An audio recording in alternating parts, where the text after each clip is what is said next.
العلم هو النور الهادي والمفتاح لكل الخير من يرد الله به خيرا. بسم الله الرحمن الرحيم.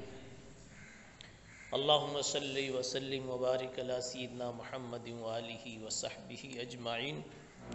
أما بعد، فقد قال الترمذي رحمه الله تعالى: باب ما جاء في بول ما يؤكل لحمه.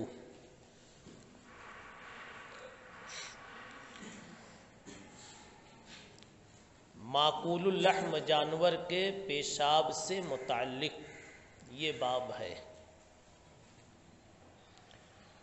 ما یوکل لحمہ، معقول اللحم جانور یعنی وہ جانور، وہ حیوانات جن کا گوشت کھانا جائز ہے، ان کے پیشاب کا کیا حکم ہے؟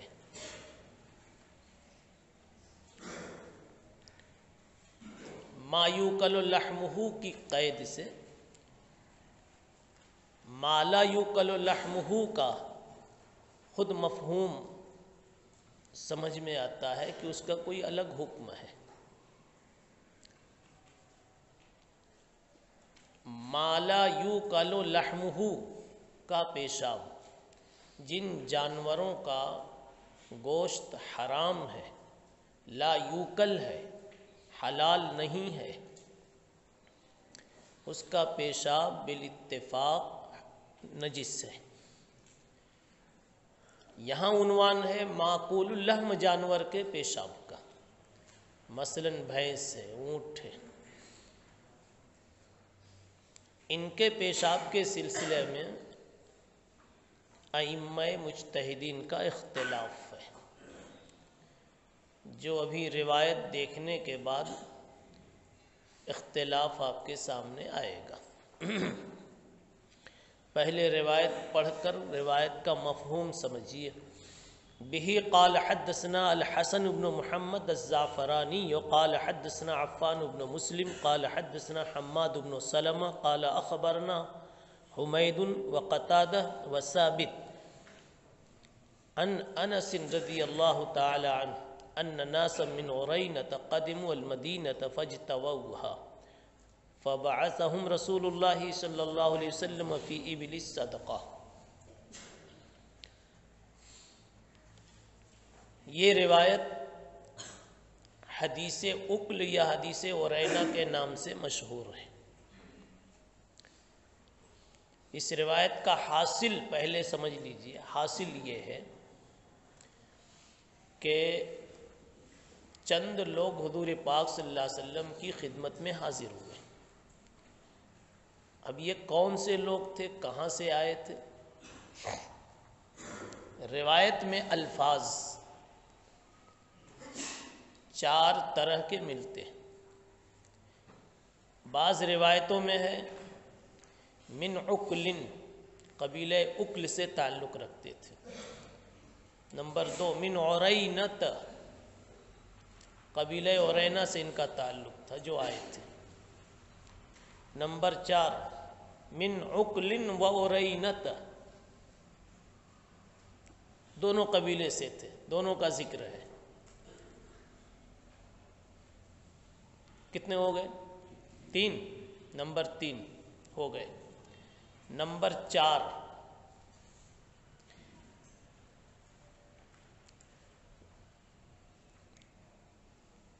من عقل و عرینۃ و قبیلۃ اخری،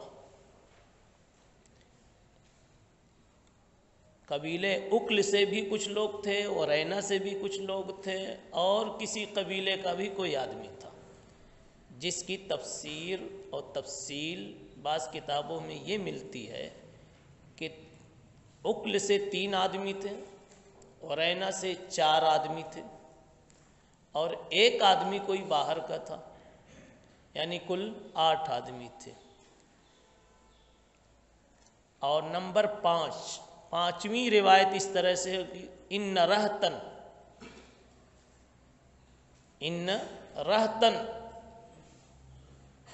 من الناس من عقل یعنی صرف عقل والی روایت. تو بہرحال اس کو مستقل نہ مانے تب بھی 4 طریق سے منقول ہے. ایک من عقل، من ارینت، من عقل و ارینت، 3 ہو گئے. اور ایک وہ جس میں تفصیل ہے کہ 3 عقل کے، 4 ارینا کے، اور ایک کسی اور جماعت کے. تو بہرحال یہ چند لوگ حضور پاک صلی اللہ علیہ وسلم کی خدمت میں حاضر ہوئے. انہوں نے حاضر ہو کر کے مدینہ منورہ میں اپنے قیام کا ارادہ ظاہر فرمایا اور قیام کر لیا، لیکن مدینے کی آب و ہوا ان کو راس نہیں آئی. چنانچہ یہاں روایت میں فرمایا گیا قدموا المدینۃ فاجتووھا، مدینہ آئے تو یہاں کی آب و ہوا ان کو راس نہیں آئی. اجتوا یجتوی اجتواءً، الجوا سے مشتق ہے. جوا کا 2 معنی بتایا جاتا ہے. پہلا معنی استسقا کی بیماری، یعنی پیٹ میں کسی ایسی بیماری کا پیدا ہو جانا جس کی وجہ سے کثرت سے پیاس لگے، پانی پیتا جائے، پیاس نہ بجھے. اس طرح کی بیماری کو جوا کہتے ہیں. یہ بیماری ان کو لگ گئی. جوا کا دوسرا معنی فاجتووھا کی دوسری تفسیر یہ کی گئی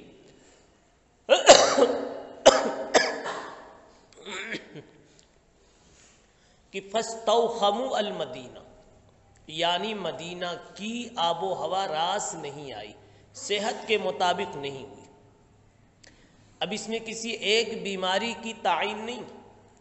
آب و ہوا راس نہیں آئی تو کبھی کسی وجہ سے طبیعت ناساز ہے، کبھی کسی وجہ سے طبیعت ناساز ہے. گویا پہلی تقدیر پر ایک جزئی بیماری کا ذکر ہے اور دوسری تقدیر پر ایک کلی عنوان لگا ہوا ہے بیماری کا. فاجتووھا، تو یہ چند لوگ مدینہ منورہ میں حاضر ہوئے، لیکن یہاں کی آب و ہوا راس نہیں آئی، بیمار رہنے لگے. حضور پاک صلی اللہ علیہ وسلم نے ان کو صدقے کے اونٹوں کو چرانے کی ذمہ داری دی اور کہا مدینے سے باہر جاؤ، وہاں ان اونٹوں کو چراؤ. اب وہاں تم کھاؤ گے پیو گے کیا؟ تو آپ نے فرما دیا اشربوا من البانھا و ابوالھا، ان اونٹوں کے دودھ نکالنا، اے اونٹنیوں کے، ان اونٹوں کے دودھ نکالنا، اسی کو پی کر گزر بسر کرنا. اس بات کو سمجھانے کے لیے آپ نے عبارت جو کہی وہ یوں کہی اشربوا من البانھا و ابوالھا، جس کا ظاہری ترجمہ یہ بنتا ہے کہ پیو تم ان کے دودھ کو اور ان کے پیشاب کو. ابھی مسئلے پر گفتگو بعد میں ہوگی. اس کے بعد ہوا یہ، اجمالاً خلاصہ سمجھ لیجئے، اس کے بعد ہوا یہ کہ ان لوگوں نے اونٹ کو چرانا شروع کیا. رسول اللہ صلی اللہ علیہ وسلم نے اپنا ایک چرواہا یا چند چرواہے بھی ساتھ میں لگا دیے. ان لوگوں نے ان اونٹنیوں سے اپنی غذا کا فائدہ اٹھایا، لیکن نبی پاک صلی اللہ علیہ وسلم کے چرواہوں کے ساتھ یہ ظلم کیا کہ ان کو قتل کر دیا. جو چرواہا تھا ان کو قتل کر دیا اور اونٹوں کو لے کر بھاگ گئے. پھر پتہ چلا تو یہ پکڑے گئے اور پھر ان کو سزا دی گئی جس کا اس میں ذکر آیا ہے. اسی کو یہاں فرمایا فاجتووھا فبعثهم رسول اللہ صلی اللہ علیہ وسلم فی ابل الصدقہ وقال اشربوا من البانھا وابوالھا فقتلوا راعی رسول اللہ صلی اللہ علیہ وسلم واستاقوا الابل. رسول اللہ صلی اللہ علیہ وسلم کے چرواہے کو ان لوگوں نے قتل کر دیا. بعد میں جمع کا صیغہ لکھا ہے رعات اور بعض میں راعی کا لفظ. اونٹوں کو لے کر بھاگ گئے وارتدوا عن الاسلام، مرتد ہو گئے. فأتی بہم النبی، نبی پاک صلی اللہ علیہ وسلم کے پاس ان کو حاضر کیا گیا. فقطع ایدیہم وارجلہم من خلاف وسمر اعینہم، نبی پاک صلی اللہ علیہ وسلم نے ان کے ہاتھ پاؤں الٹے کٹوا دیے، ایک طرف کا ہاتھ دوسری طرف کا پاؤں کٹوا دیا، اور ان کی آنکھوں کو گرم گرم سلاخیں لگائی اور ان کو پتھریلی زمین میں حرہ میں ڈلوا دیا. حضرت انس کہتے ہیں میں دیکھ رہا ہوں ان لوگوں کو کہ ان کا آدمی زمین کو اپنے منہ سے چاٹ رہا ہے، یعنی تری حاصل کرنے کے لیے پیاس کی شدت سے، گرمی کی شدت، پیاس کی شدت سے پریشان ہو کر پانی کی تلاش میں پیاس بجھانے کے لیے زمین کو اپنے منہ سے کرید رہا ہے اور چاٹ رہا ہے. اسی طرح سے یہ کرتے رہے یہاں تک کہ مر گئے، حتی ماتو، اسی حالت میں مر گئے یہ. وربما قال حماد، حماد نے کبھی یکد الارض کو یکدم الارض سے تعبیر کیا، یعنی روایت میں یکد الارض ہے تو کہا کہ حماد نے اس کو یکدم الارض بفیہ سے بھی تعبیر کیا. اب روایت کا حاصل تو آپ کے سامنے آ گیا. اس روایت سے متعلق دو مسئلے ہیں. پہلا مسئلہ، ماکول اللحم جانور کا پیشاب پاک ہے یا ناپاک؟ اس میں تین قول ہیں. امام مالک رحمت اللہ علیہ کے نزدیک ماکول اللحم جانور کا پیشاب پاک ہے.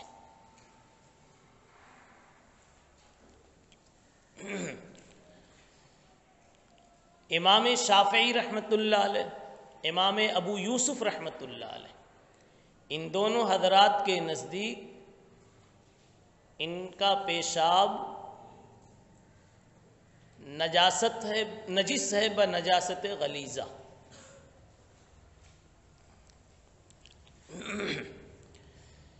تیسرا قول، امام ابو حنیفہ رحمت اللہ علیہ کے نزدیک نجس ہے بنجاست خفیفہ. اگر غور کریں تو یہ دو ہی قول بنتا ہے. موالک اس کی طہارت کے قائل ہیں اور امام شافعی اور امام ابو حنیفہ رحمہم اللہ یہ اس کی نجاست کے قائل ہیں. پھر ان میں اختلاف ہے کہ نجاست غلیظہ ہے یا خفیفہ. احناف نے یہ دیکھا یا امام ابو حنیفہ رحمۃ اللہ علیہ نے یہ دیکھا کہ اس کی نجاست کے سلسلے میں جو دلیلیں ہیں وہ مختلف ہیں، اختلاف ہے دلیلوں میں، اس وجہ سے اس کی نجاست کے حکم میں تخفیف کا قول کر دیا تو نجاست خفیفہ ہو گئی. جس کی نجاست متیقنہ ہوتی ہے، دلیل قطعی سے بالکل ثابت ہوتی ہے، وہ تو نجاست غلیظہ ہے، اور جس کے دلائل مختلف فی ہوتے ہیں وہ نجاست خفیفہ ہو جاتی ہے. اب مالکیہ کی دلیل جاننا، بلکہ دونوں قولوں کی دلیل جاننا ہے. ایک قول طہارت کا، ایک قول نجاست کا. موالک نے طہارت کا قول کیا. یہ یاد رہے بھائی، کس چیز کی طہارت کا؟ بول ما یوکلو لحمہ. مالکیہ نے اسی واقعے سے طہارت کا قول کیا. کہا کہ دیکھو رسول اللہ صلی اللہ علیہ وسلم نے فرمایا اشربوا من البانہا و ابوالہا، لبن کو بھی پینے کی اجازت دی اور باول کو بھی پینے کی اجازت دی.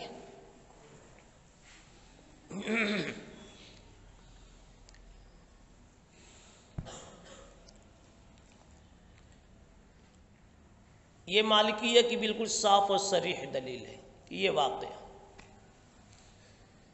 مالکیہ کا ایک دوسرا استدلال بھی ہے، صلو فی مرابض الغنم، ایک روایت میں بکریوں کے باندھے جانے کی جگہ پر نماز پڑھ لیا کرو۔ اب ظاہر سی بات ہے کہ بکریاں جہاں باندھی جائیں گی وہ پیشاب کرنے کے لیے تو آپ کے بیت الخلاء کو تشریف نہیں لائیں گی، ان کی تو جگہ وہی ہے پیشاب کے لیے۔ اب جب کہا وہاں نماز پڑھ لیا کرو، اس سے پتہ چلتا ہے کہ بکریوں کا پیشاب بھی پاک ہے اور وہ معقول اللحم ہے، پس معقول اللحم جانور کا پیشاب پاک۔ یہ مالکیہ کی دو دلیل۔ شوافع اور احناف، ان حضرات نے جو اس بول ما یوکل لحمہ کو نجس کہا ہے، ان کی دلیل چاہے نجس بنجاست غلیظہ ہو یا نجس بنجاست خفیفہ، ان کی دلیل ہے استنزہوا من البول فإن عامۃ عذاب القبر منہ۔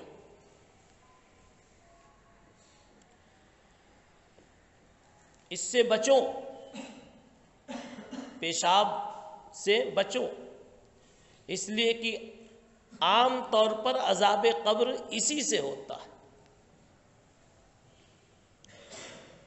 یہ حاکم کی روایت ہے، مستدرک حاکم میں یہ روایت موجود ہے، صحیح ابن خزیمہ میں یہ روایت موجود ہے، اسی طریقے سے ابن ماجہ نے اور دارقطنی نے بھی اس کی تخریج کی ہے۔ اس سے پتہ چلا ہر قسم کے پیشاب سے استنزہوا من البول، البول عام ہے، بول ما یوکل اور بول ما لا یوکل کی کوئی تفریق نہیں ہے، اس لیے ہر پیشاب سے بچنا ضروری۔ جب بچنا ضروری ہے تو معلوم ہوا کہ وہ ناپاک ہے۔ دوسری دلیل حضرت سعد بن معاذ رضی اللہ تعالیٰ عنہ کا واقعہ ہے۔ حضرت سعد بن معاذ رضی اللہ تعالی عنہ کو قبر میں رکھا گیا تو رسول اللہ صلی اللہ علیہ وسلم نے خبر دی کہ قبر نے دبوچا، بھینچا حضرت سعد بن معاذ کو۔ حالانکہ انتقال بڑا شاندار ہوا تھا اور صحابی تھے تو شاندار ہی وفات تو ہوگی، لیکن اس طرح کی جزئی کوئی بات آئے تو کسی کے شرف کے منافی نہیں ہے، یہ ان کا مقام اپنی جگہ۔ سعد بن معاذ رضی اللہ تعالی عنہ کو قبر نے دبوچا، دبایا، بھینچا، اور آپ نے اس کی وجہ بھی بتائی کہ پیشاب سے بچنے کے سلسلے میں احتیاط کم تھی، اس وجہ سے قبر نے دبوچا۔ سعد بن معاذ پیشاب سے بچنے کے سلسلے میں محتاط کم تھے، اسی مشغولیت رہی ہوگی، بلا وجہ تو کمی نہیں تھی۔ اب حضرت گنگوہی رحمت اللہ علیہ نے ایک بات کہی کہ ان کی اہلیہ سے لوگوں نے پوچھا کہ ان کا کیا حال تھا، جب یہ بات سنی ہوگی تو لوگوں نے پوچھا ہوگا، تو انہوں نے کہا کہ بات یہ رہی کہ جانوروں کے چرانے وغیرہ میں مشغول رہتے تھے، اس لیے پیشاب سے بچنے میں جتنے دوسرے لوگ جس قدر احتیاط کر لیتے تھے یہ نہیں کر پاتے تھے اپنی اس مشغولیت کی وجہ سے۔ اگر حضرت گنگوہی کی یہ بات جوڑ دی جائے تو پھر بات سمجھ میں آتی ہے اور عذر بھی سمجھ میں آ گیا، لیکن اس کے باوجود بھی یہ قضیہ تو ہے کہ قبر نے ان کو دبایا، بھینچا۔ اس سے پتہ چلا کہ پیشاب ہے ایسی چیز جس سے کہ بچنا چاہیے۔ تیسری دلیل احناف کی اور شوافع کی، نہا رسول اللہ صلی اللہ علیہ وسلم ان اکل لحوم الجلالۃ والبانھا، رواہ الترمذی فی المجلد الثانی، دوسری جلد میں ابواب الاطعمہ میں یہ روایت گزر چکی ہے، رسول اللہ صلی اللہ علیہ وسلم نے ان جانوروں کا گوشت کھانے سے منع کیا جو گندگی کھاتے پھرتے ہیں، جو مرغی یا کوئی بھی جانور جس کی غذا میں گندگی شامل ہے اس کو جلالہ کہتے ہیں، جلالہ کے گوشت سے منع کیا اور اس کے دودھ سے منع کیا۔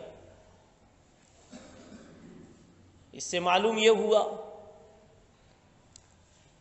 کہ ان کا گوشت حرام ہو گیا گندی چیز کھانے کی وجہ سے، جبکہ وہ گندگی اندر میں عدلتے بدلتے پھر جا کر کے اس سے گوشت وجود میں آتا ہے، کئی مراحل سے گزر کر، لیکن چونکہ سبب اس گوشت کا یہی غذا بنی اور یہ غذا گندی چیز سے، پاخانہ ہے، گندی چیز کھاتی ہے، تو جب پیشاب پاخانہ کے کھانے سے گوشت حرام ہو گیا تو خود یہ چیز ناپاک ہوئی، پاک چیز نہیں، لہذا معلوم یہ ہوا بطور دلالت النص کے کہ معقول اللحم جانوروں کا پیشاب بھی پاک نہیں ہے، نجس ہے۔ اب ایک مسئلے کو حل کرنا ہے، پھر یہ بحث پوری ہو جائے گی، یعنی معقول اللحم والی۔ وہ مسئلہ یہ کہ مالکیہ نے جس حدیث سے اور حدیث عرینہ سے جو استدلال کیا اس کا کیا جواب؟ یہاں حدیث میں فرمایا گیا اشربوا من ابوالها من البانها و ابوالها، بس یہ ایک کام ہے جواب دینے کا۔ آپ نے فرمایا کہ پیو، لفظی ترجمہ، اس کا دودھ اور اس کا پیشاب، پھر اس کا کیا جواب؟ تو احناف کی طرف سے یا کہہ لو جمہور کی طرف سے اس کے کئی جوابات دیے جاتے ہیں۔ نمبر 1،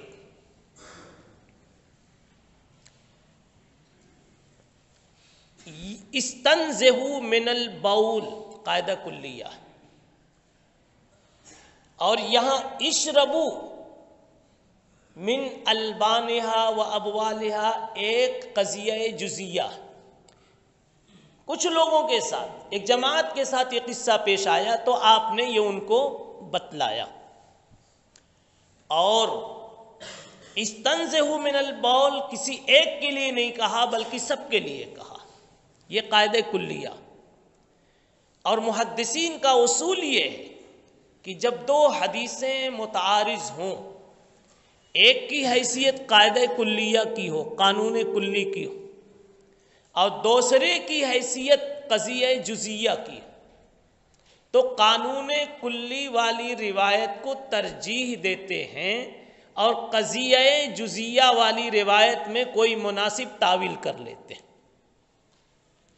اس کی سیدھی سادھی مثال یہ ہے، کوئی طالب علم بغیر ٹوپی کے سبق میں نہ بیٹھے، لیکن یہ جناب بغیر ٹوپی کے حاضر ہیں، تو قانون اس ایک جزیے کی وجہ سے بدل نہیں گیا، ٹوٹ نہیں گیا، چھوڑا نہیں گیا، نہ چھوڑا جائے گا، بلکہ یہ کہا جائے گا حضرت کے سر میں کھجلی ہے، حضرت نے سر پہ دوا لگا رکھی ہے، اس لیے ٹوپی آج غائب ہے۔ کوئی اور تعویل کر لی جائے گی؟ کچھ بات سمجھ میں آئی نا؟ قضیہ جزیہ کی وجہ سے کلیہ کبھی توڑا نہیں اور چھوڑا نہیں جاتا۔ استنزہوا من البول، یہ ایک قانون کلی ہے سب کے لیے، اور اشربوا من البانہا و ابوالہا یہ ایک قضیہ جزیہ ہے۔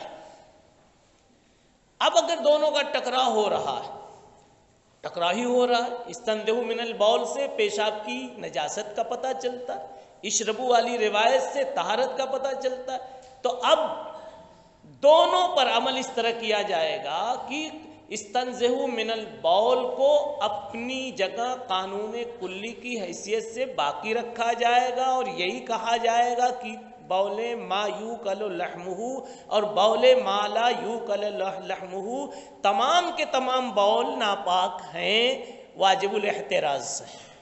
اور رہ گئی بات قبیلہ عرینہ کے واقعے میں، اس واقعے میں جو اجازت نظر آتی ہے، تو تو اس کی کوئی تعویل کر لی جائے گی، اور تعویل یہ ہے اس کی، وہی تعویل، اس کی دو تعویل کر لیجئے، یا یوں کہہ لیجئے کہ پہلا جواب یہ، دوسرا جواب یہ۔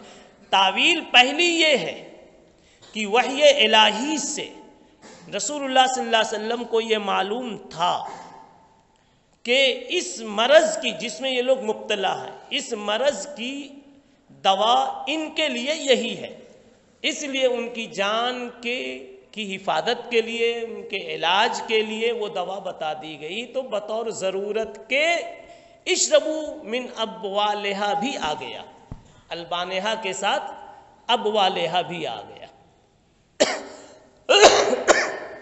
اب پتہ چلا کہ استنزہو من البول کا قانون کلی اپنی جگہ باقی ہے، اس کا عموم اپنی جگہ باقی ہے، اور اشربو من البانہا و ابوالہا کا تعلق ان کے ساتھ خاص ہے۔ دوسری تعویل کر لیجئے یا دوسرا جواب یہ دے لیجئے کہ یہاں تضمین ہے۔ تضمین کہتے ہیں ایک فعل سے کام چلا لینا دو فعل کا، ایک فعل سے کام چلا لینا دو فعل کا۔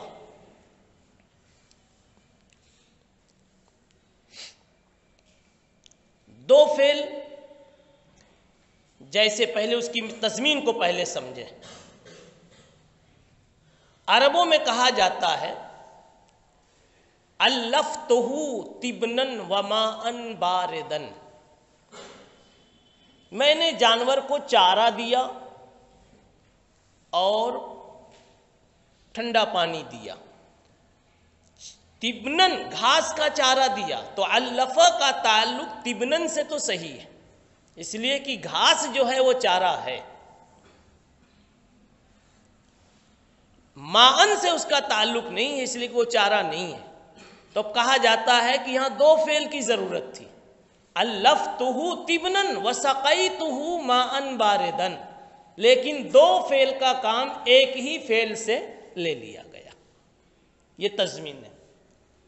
اس سے پہلے ایک جگہ میں یہ بیان کر چکا ہوں جی۔ اسی طریقے سے یہاں بھی تضمین ہوئی آج کی روایت میں، اشربو من البانہا و ابوالہا۔ البان کا تعلق تو شرب سے ہے اور شرب کا تعلق تو البان سے ہے، یہ جڑتا ہے شرعی اعتبار سے، لیکن شرب کا تعلق بول سے نہیں جڑتا شرعی اعتبار سے، تو جس سے جس کا تعلق نہ جڑے کوئی مناسب فعل وہاں محذوف مان لینا چاہیے۔ جیسے وہاں سقیتو ماء باردن کی مناسبت سے محذوف مانا گیا، تو ایسے ہی یہاں ابوال کی مناسبت سے کوئی فعل محذوف مان لینا چاہیے، اور وہ یوں ہوگا اشربو من البانہا وزمدو من ابوالہا۔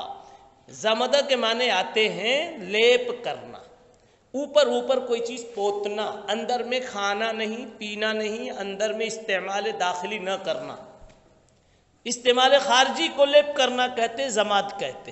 تو اب ترجمہ یہ ہوا کہ تم لے جاؤ ان جانوروں کو، اس کو چراؤ، اس کے دودھ کو پیو اور اس کے پیشاب کا لیپ کر لینا۔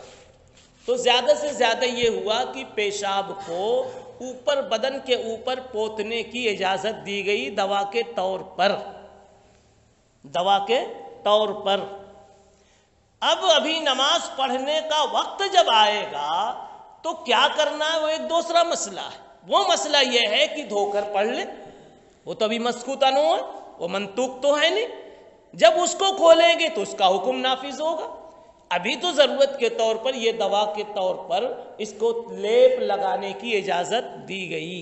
تو بہرحال مالکیہ نے جس انداز سے اس سے استفادہ کیا تھا، استدلال کیا تھا، وہ انداز ان کا قابل قبول نہیں، اس لیے کہ اس لیے کہ یہاں ایک فعل محذوف ہے. یہ پہلا جواب ہے مالکیہ کے اس مستدل کا اور حدیث عرینا کا. دو جواب ہو گیا. تیسرا جواب یہ ہے کہ یہ حدیث عرینا منسوخ ہے حدیث استنزہوا من البول سے. بعض حضرات نے یہ جواب دیا کہ وہ پہلے کا قصہ تھا اور یہ بعد کی روایت. بعد کی روایت پر دلیل یوں پکڑی گئی اور استدلال یوں کیا گیا کہ استنزہوا من البول والی روایت حضرت ابو ہریرہ سے آئی اور ابو ہریرہ بہت لیٹ میں مسلمان ہوئے. وہ حضور پاک صلی اللہ علیہ وسلم کے پاس بہت بعد میں آئے اور یہ روایت حضرت انس سے آئی ہے اور حضرت انس پہلے کے لوگوں میں ہے. اس لیے ابو ہریرہ کی روایت کو یعنی استنزہوا من البول کو ناسخ مانا گیا اور قضیہ عرینا کو منسوخ مانا گیا. مگر اس جواب کو اور اس تقریر کو آپ یہ بھی یاد رکھیں کہ محدثین نے بھی کہا ہے کہ نسخ کے لیے تاریخ کا تأخر اتنا، یعنی نسخ کے لیے یہ تقدم و تأخر جو بتایا گیا اتنا کافی نہیں ہے. کبھی ایسا بھی ہوتا ہے کہ راوی متأخر الاسلام ہوتا ہے لیکن روایت متقدم الوقوع ہوتی ہے، یعنی روایت کوئی پہلے کی ہوتی ہے اور راوی اسلام بعد میں لاتا ہے. اب وہ کیسے پہلے کی بات جان گیا؟ بیچ میں کسی صحابی سے سنا ہوتا ہے. تو ہو سکتا ہے کہ استنزہوا من البول والی روایت گو ابو ہریرہ سنا رہے ہیں مگر یہ بھی متقدم الوقوع ہو. ان کے متاخر الاسلام ہونے سے روایت کا متاخر الوقوع ہونا لازم نہیں. تأخر اسلام راوی سے تأخر وقوع روایت لازم نہیں. ہو سکتا ہے روایت پہلے کی ہو. جیسے آپ کو حضرت عائشہ رضی اللہ تعالیٰ عنہ کی روایت ملے گی غار حرا سے متعلق، لیکن حضرت عائشہ تو اس وقت پیدا بھی نہیں ہوئی تھی، مگر وہ سناتی ہیں غار حرا میں اللہ کے نبی جایا کرتے تھے توشہ لے کر کے، پھر جبریل آئے، پھر یہ ہوا اور یہ ہوا، پھر کیسے کیا ہوا. ابھی کوئی یہ نہ کہے کہ عائشہ کے پیدا ہونے کے بعد یہ قصہ پیش آیا. نہیں، عائشہ نے کسی اور سے سنا، یا تو اللہ کے نبی صلی اللہ علیہ وسلم نے خود ان کو بتایا یا یہ کہ کسی اور صحابی نے بتایا، ان کے ابا اماں نے بتایا، کسی نے بتایا. تو اس اعتبار سے اگر دیکھا جائے تو منسوخیت پر، نسخ پر جو استدلال کیا گیا ہے وہ بڑا مضبوط نہیں ہے. مگر یہ کہ اگر نسخ پر مضبوط نہیں ہے تو عدم نسخ پر بھی یہ بات مضبوط نہیں ہے. اس لیے احتمال تو بہرحال ہے. اب احتمال جب ہے تو پہلے دو جوابات کی روشنی میں اور احناف و شوافی کی دلیل کی روشنی میں اس نسخ کے احتمال کو غالب کیا جا سکتا ہے. ایک بات اور چند منٹ کی سن لیں، وہ یہ ہے کہ اس روایت میں ایک دوسرا مسئلہ تھا.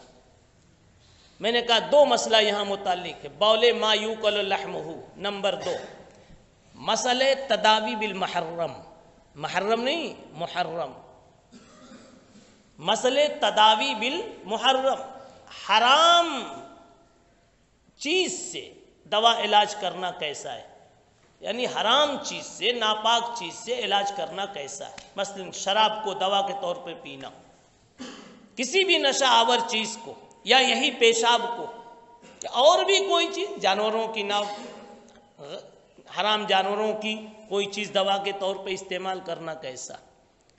اس مسئلے میں بھی اختلاف. اس مسئلے کا دو پہلو ہے، ایک مسئلے میں اتفاق ہے، ایک مسئلے میں اختلاف. اس مسئلے کا پہلا پہلو یہ ہے کہ اگر یقینی طور پر معلوم ہو کہ یہی ایک دوا ہے اور اس کے علاوہ کوئی دوا نہیں، یہ نہ کھلائی جائے تو یہ آدمی مر جائے گا، تو جان بچانے کے لیے جان بچانے کے لیے، صحت حاصل کرنے کے لیے نہیں، جان بچانے کے لیے تداوی بالمحرم بالاتفاق جائز ہے۔ دوسرا مسئلہ، جان جانے کا خطرہ تو نہیں ہے، صحت البتہ کمزور ہو جائے گی، مریض بن کر کے رہے گا، تو ازالہ مرض کے لیے، حفاظت جان کے لیے نہیں، ازالہ مرض کے لیے حرام چیز سے علاج کرنا کیسا ہے، اس میں اختلاف ہے۔ مالکیہ کے نزدیک جائز ہے علی الاطلاق، حرام چیز سے تداوی مالکیہ کے نزدیک جائز ہے علی الاطلاق، اسی حدیث کی وجہ سے، اس لیے کہ اس میں ہے اجازت ہے ان کے لیے۔ شوافے کے نزدیک علی الاطلاق ناجائز ہے۔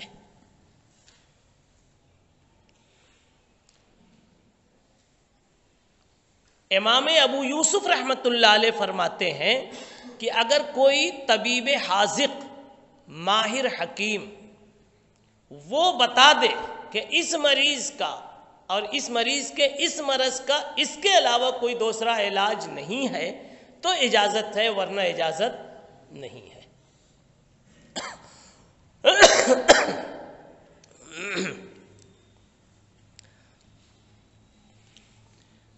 امام ابو حنیفہ اور امام محمد یہ دونوں امام شافعی کے ساتھ تھے۔ اب آپ عبارت کو ایک مرتبہ پھر سے دیکھ لیجئے، بعض الفاظ جو قابل توجہ ہیں، مثلا اس میں ایک ہے وَسَمَرَ أَعْيُنَهُمْ، نبی پاک صلی اللہ علیہ وسلم نے ان کی آنکھوں میں گرم گرم سلاخیں لگائی۔ ایک مختصر سا سوال ہے کہ آگ کا عذاب گرم گرم لگائی تو آگ کا ہوا نا، عذاب دینا تو منع ہے۔ جواب، اس ممانعت کے آنے سے پہلے کا یہ قصہ ہے۔ اعتراض ختم ہو گئی۔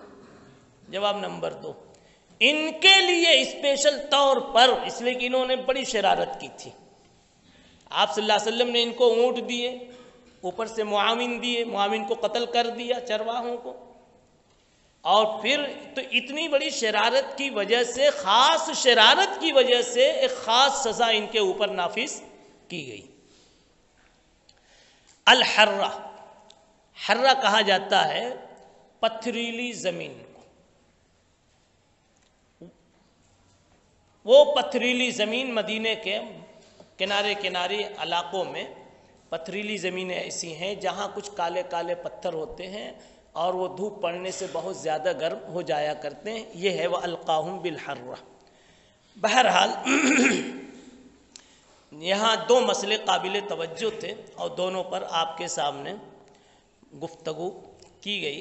حدیث سے جو مقصد ہے امام ترمذی رحمۃ اللہ علیہ کا وہ یہ ہے کہ بول ما یوکل لحمہ پاک ہے، پاک ہے، یہ ثابت کرنا یہاں امام ترمذی رحمۃ اللہ علیہ کا مقصود ہے ترجمۃ الباب سے، اور امام بخاری رحمۃ اللہ علیہ بھی اس مسئلے میں مالکیہ کے ساتھ ہیں۔